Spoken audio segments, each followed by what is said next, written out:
Grace was the reason that we came here. Because we came from a place where we truly did not know grace. And it changed our lives, our marriage. If anybody gets locked out, there's a doorbell here. Right now, we're in. You like being photographed? No, I hate it. Just like everybody else.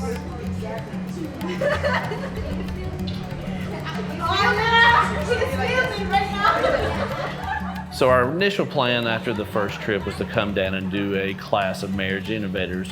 And it was on Saturday afternoon at the local church, 20 to 25 couples.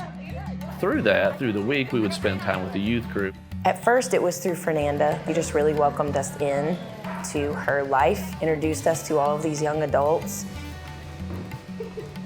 But they were so kind, had so many questions about Nicaragua, so I really feel like close to them. And we became friends. We started spending just so much time with them, playing games and being in our home and talking about the Bible. How you doing?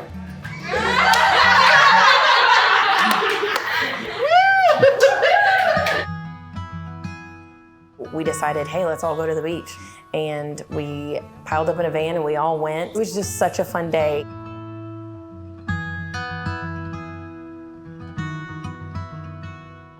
Had a little campfire, and we had this book that somebody sent with us, 1001 Questions. The question that stood out, when you meet God, what's your biggest fear? The answer that every single one of the young adults gave us was that they don't know if they've done enough to make it to heaven. We had years with them, and we didn't realize that that's the way they felt. And When Tamera was trying to explain about grace, I was thinking to myself, this is the first time that I am hearing this. Fernanda, do you really not believe that you're gonna make it to heaven, like that you're God's and that He chose you? And she was like, I'm not sure. She had this look on her face like, this is what I believe. I know you all don't. She's honestly, for us, has encouraged us more in Christ than we could ever encourage her. So for her to say, I don't know if I'm good enough. I don't know if I'm gonna make it. None of us are good enough. None of us deserve, but that's what grace is. So suddenly I have like a ton of questions about my head, and not only me, but all the youth group. I understood how she felt because I grew up that way. To keep just trying to make God happy when He was already happy with her and He already loved her. We were absolutely undone. We can't just teach something in a few weeks. Like we need to be there. We need to live there. And it was a hard decision for us. Every time we would pray, every time we would talk through it, we both would come to the same answer of like, God is really calling us to be there full time.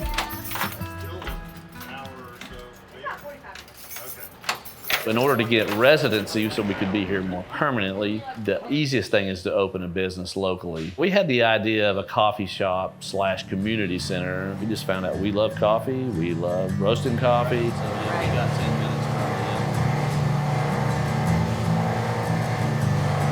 probably. We applied in October, didn't know the business was already kind of started in a way. And so we were really behind on like taxes and on a lot of different things.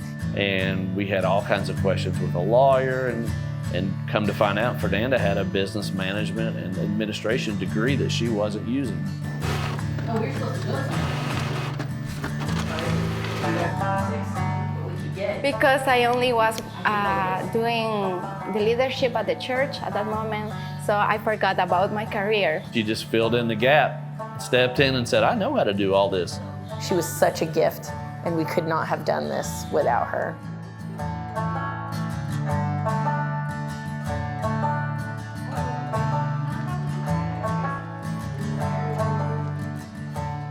The biggest obstacle right now, we have to raise $60,000 by this October. And so it feels like overwhelming in this massive amount, but I know that God is faithful. Sí, está bueno. Yeah.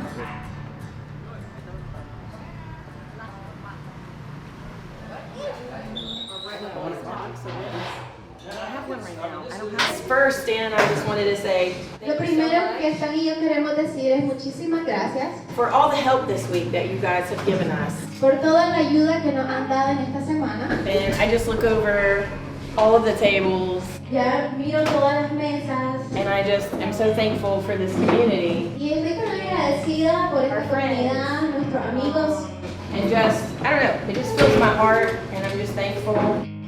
Just envision more people coming, because we have the room now, more people coming in to Bible study, and I'm praying that the Lord just multiplies that so that our young people who really understand grace now can just spread that through the community of a lot of broken and hurting people.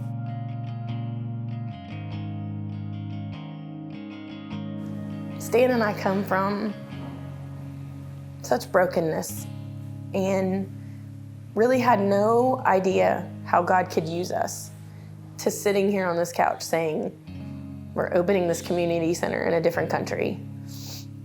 It's overwhelming. I'm amazed and humbled by God.